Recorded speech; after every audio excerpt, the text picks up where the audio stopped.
Okay, magandang umaga po.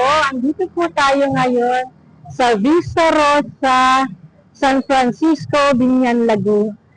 Barangay San Francisco, Binyan, Laguna. So, ito po ang housing unit. Kung tawagin po ay Aurora. Pasukin po natin ang model unit. Okay. Pakita po natin ang model unit. Ayan, hanggang bubong. Ayan. So, ang init po. Okay, pasukin po natin. Okay, mula po dito sa doorstep. Kapasok ng ating model unit. Okay, tingnan po natin hanggang sa mga paligid niya. Ayan.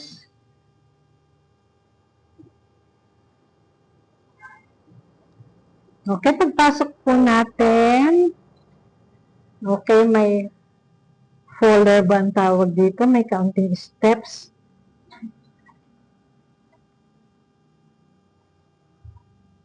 Ayan, pagpasok is sala.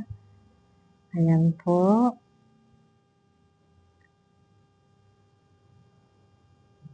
Normal mo naman na kada pagpasok natin sa isang bahay ay laging sala ang ating mabubungaran. So, dito po sa right side, nandito po ang hagdanan. Okay. Sa baba ng hagdanan, nandito na po ang kitchen. Okay, meron po ditong room. Siguro po ito ay storage room. Ito natin ng kaunti. Ayan. Ayan. Sa ilalim po yan ng hagdanan. Okay.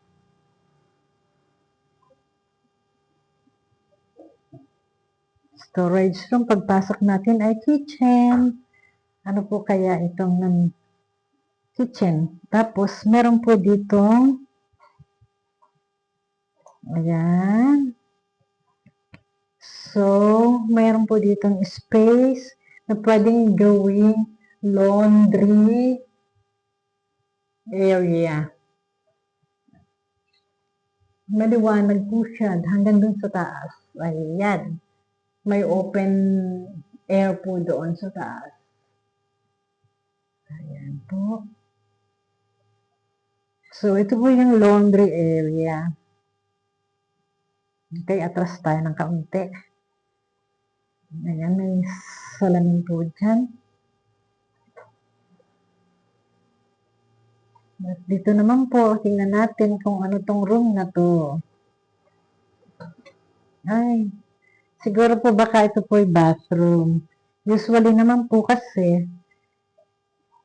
sa baba ang bathroom.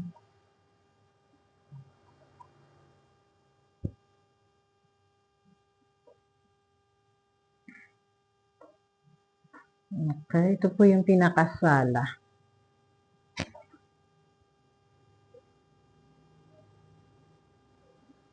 Remember po, ito po ay 50 square meter. Nakit po tayo sa taas.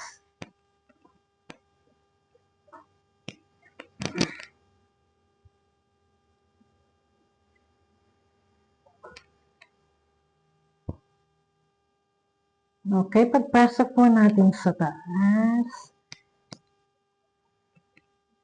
Ito po ang pwedeng study room.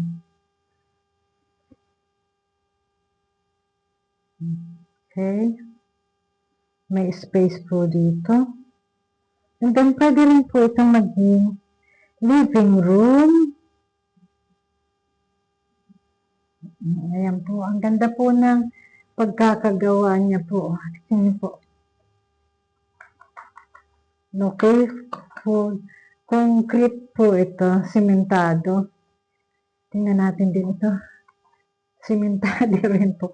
Lahat po siya simentado. Pero itong steel po itong pinaka hagdan. Okay, so dito po sa second floor, ayan po may living room, study room, and then meron pa po dito may kaunting hagdan. Okay. Ayan, may kaunting hagdan po. Tapos, andito po mayroon dito. Sa kids room. Ito po ay pwede sa inyo mga baby. Ayun, kung may baby po kayo sa kid room. Ayan po. May study room din na pwede kayong para sa inyong baby. Okay, and then dito po ay master's bedroom. Okay, check nga po natin ayun, ito po ay plywood na. Ito. So, ito pong mga pader ay simentado. Ang division po ay, of course, siyempre naman, ito ay plywood na. Pero yung mga walls niya po ay concrete. Pagpasok niyo po sa room, so kita niyo din po dito merong space dito para po, ayan, parang veranda po na para makalabas-masok ang hangin.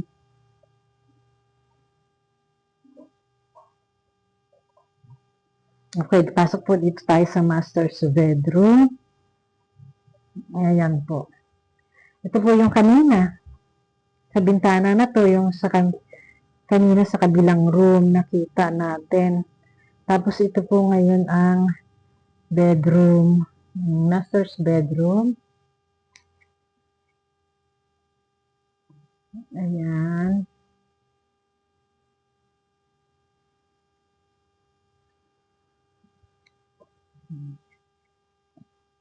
So, akit pa po tayo sa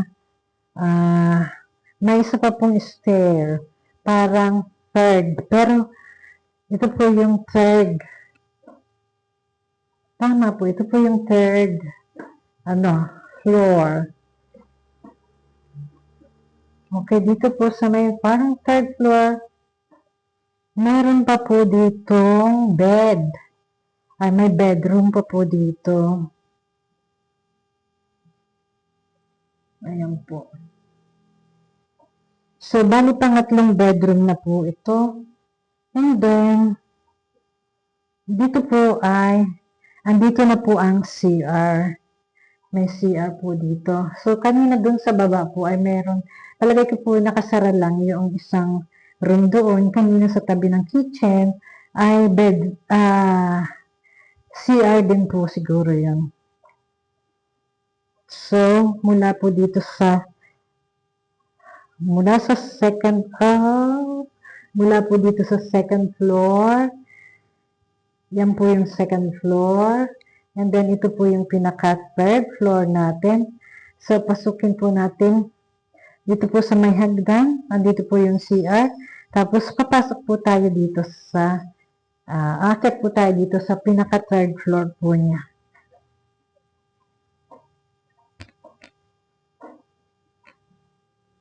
Okay, ayan po. Ang ganda-ganda po dito.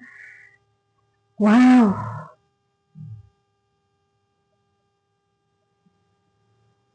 So, dito, sa third floor, wala na po siyang room.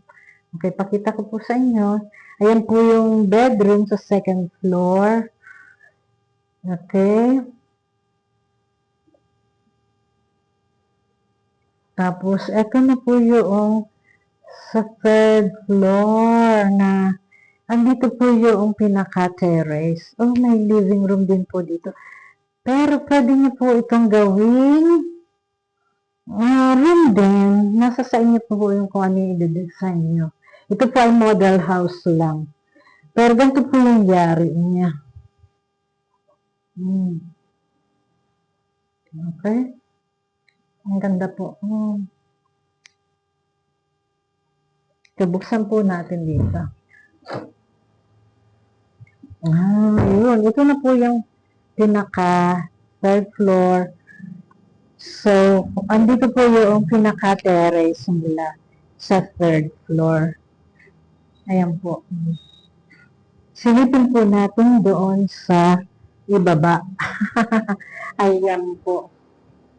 Ayan, nandito na po tayo sa third floor. Pero kung tingnan po natin sa model house po, yung panlabas na model o yung panlabas na anyo na makikita natin, ito po ay parang townhouse lang. Pero dito po sa loob niya ay parang tatlong palapag siya o parang tatlong floor siya. Ang galing po ng pagkakadesenyo. Ayan po, baba na po tayo. So, galing po tayo dito ngayon sa third floor. Okay, bababa po tayo papuntang second floor. Okay, muli po, andito sa pagbaba ang CR. Okay, and then, andito yung bedroom. And then, baba na po ulit tayo sa second floor. Ayan, makikita po natin ang master's bedroom. Mas malaki po itong master's bedroom nila dito. And then, ito po yung kiddies. Ayan. And then, bababa po tayo ng kaunti. Okay, ito na po yung start ng second floor. So, yung mga bisita niyo po, pwede nyo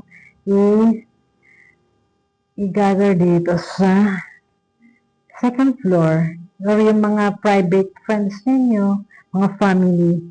Ayan, ang ganda-ganda po dito. So, bababa na po tayo sa ground floor, sa pinakaibaba.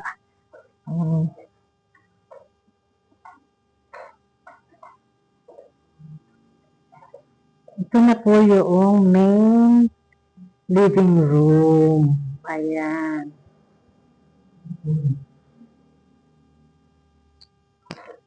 So, ayan po, hindi na po kayo lugi sa 5 million na inyong babayaran. So, napakaganda po ng disenyo nito.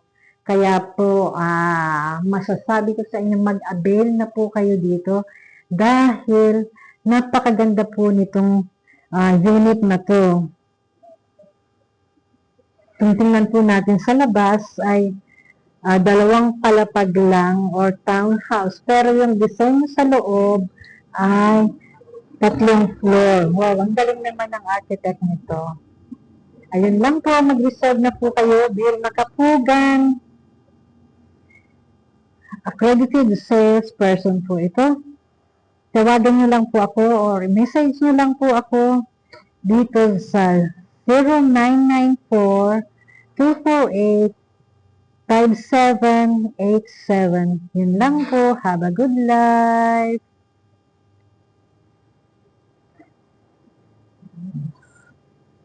Bye-bye.